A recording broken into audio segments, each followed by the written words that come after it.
terdapat 3.800.000 sekian data NIK dan KPN penerima bansos yang tidak valid. Kemudian terdapat 41.985 duplikasi data KPN dengan nama dan NIK sama. Ini temuan BPKP. Temuan BPK, terdapat data NIK tidak valid sebanyak 10.900.000 sekian. Nomor KK tidak valid sebanyak 16 juta. Kemudian itu BPK itu bahannya itu penerima manfaat atau data keseluruhan tadi, Bu? Nah, mereka forensik, Pak. Setiap pencairan itu mereka forensik, mereka punya ahli IT. Dan inilah yang sekarang saya kerjakan. Jadi mereka forensik, penerima ini kemudian dikaitkan dengan data kependudukan, dikaitkan dengan data NIK, akhirnya ketemulah seperti yang saya temukan persis. Data double atau ganda yang dia memang ganda jelas, itu datanya yang kita hapus, tapi induknya, jadi kayak Slamet, itu sudah kita cek. Slamet itu dapat 39 dengan NIK yang sama. Namun dia sendiri malah nggak terima. Dan ini sudah saya laporkan juga Pak Presiden. Yang nekan Ibu itu siapa, Bu? Kita ini termasuk yang tertuduh loh, Bu. Seolah menyetujui data fiktif, tapi anggarannya disalurkan loh. Saya akan klarifikasi, bukan itu. Sebetulnya saya tidak pernah ngomong gitu. Saya demi Allah tidak pernah ngomong gitu. Bongkar 21 juta data ganda bansos, Mensos Risma mengaku ditekan. Saya terus terang juga takut Pak melihat data ini. Ini adalah summary dari BPK, BPKP, dan KPK. Ini adalah temuan 2020. Begitu susahnya kita mengurus DTKS dari bulan Juli tahun 2020, hanya dengan tangan dingin seorang Menteri Sosial, akhirnya bisa diselesaikan dalam satu masa persidangan. Menteri Sosial Tri Risma hari ini mengaku mendapat tekanan usai dirinya membongkar adanya 21 juta data ganda penerima bantuan sosial atau Bansos Kementerian Sosial. Hal tersebut diungkapkannya dalam rapat kerja antar Kemensos dengan Komisi 8 DPR RI Kamis 3 Juni kemarin. Terus terang Mbak, data ini banyak sekali tekanan kami. Saya harus jelaskan. Di hadapan anggota dan pimpinan Komisi 8 DPR RI, Risma mengaku telah melaporkan masalah data ganda tersebut ke Presiden Joko Widodo terlebih dahulu sebelum akhirnya ia berani merilis data ganda itu. Saya sudah laporkan ke Pak Presiden, saya beranikan mengeluarkan yang data ganda itu kita hapus karena nyon sewu Pak. Sekali lagi banyak sekali yang seperti itu. Berespons hal tersebut, Ketua Komisi 8 Yandri Susanto menanyakan siapa pihak yang menekan Risma mengenai penghapusan 21 juta data ganda tersebut. Yandri lantas mengatakan bahwa pihaknya mendapatkan amanah dari masyarakat. Menurutnya, anggota DPR merasa tertuduh atas keberadaan 21 juta data ganda penerima Bansos.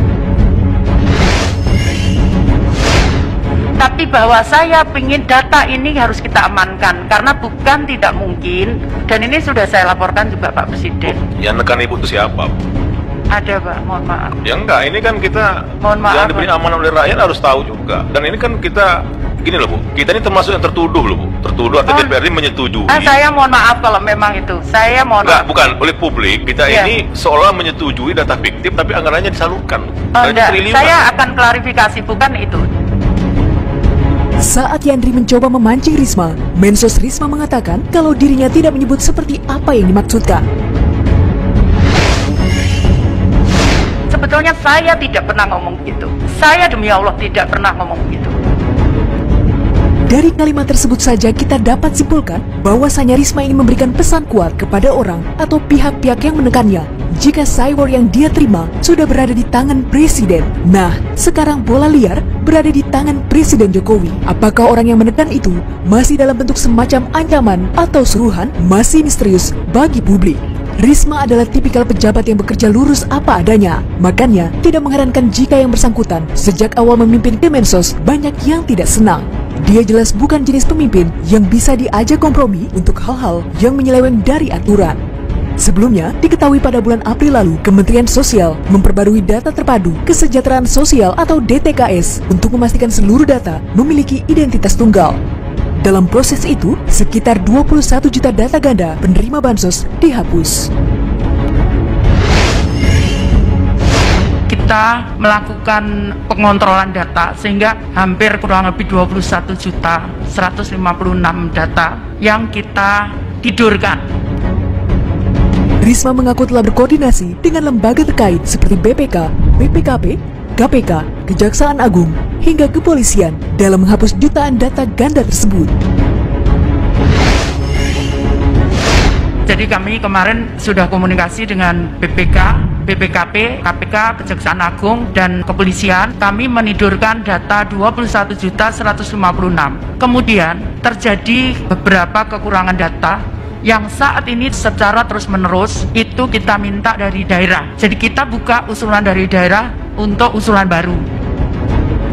Saat ini yang dihadapi Mensos Risma bukanlah mafia birokrasi kelas daerah seperti yang dihadapinya saat ia menjabat sebagai wali kota Surabaya, tapi mafia kelas atas. Dan area kerja Mensos Risma juga tidak seluas saat dia jadi wali kota, namun Indonesia sudah pasti tantangannya jauh lebih besar.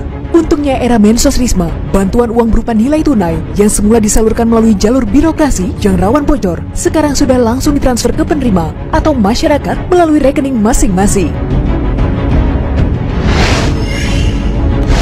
Kita akan lakukan semuanya itu dengan transparan dan tidak ada lagi cash atau tunai dalam bentuk apapun, tapi kami akan menggunakan semua transaksi secara elektronik dan masukan-masukan dari daerah kami akan gunakan elektronik yang cepat sehingga perbaikan-perbaikan data bisa segera kami lakukan.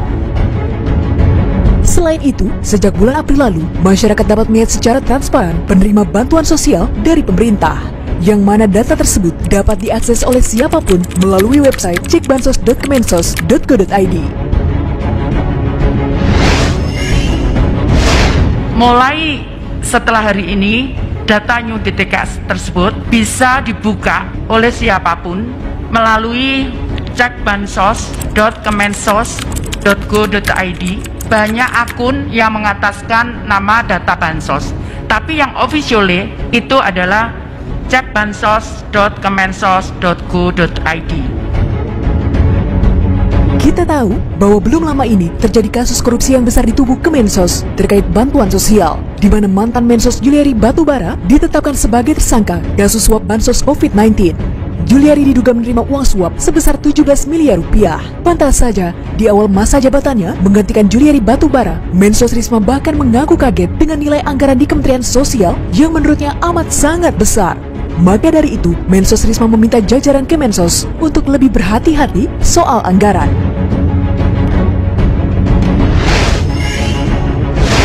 Yang aku kaget itu duitnya banyak sekali. Banyak sekali. Aduh, Pak, 1,3 triliun. Iya, Bu. Masya Allah, saya bilang, Pak, saya ngomong sama kepala pusdadinya, Pak, ini duit bukan gede, gede, saya bilang itu. Kita harus hati-hati, Pak, saya bilang itu.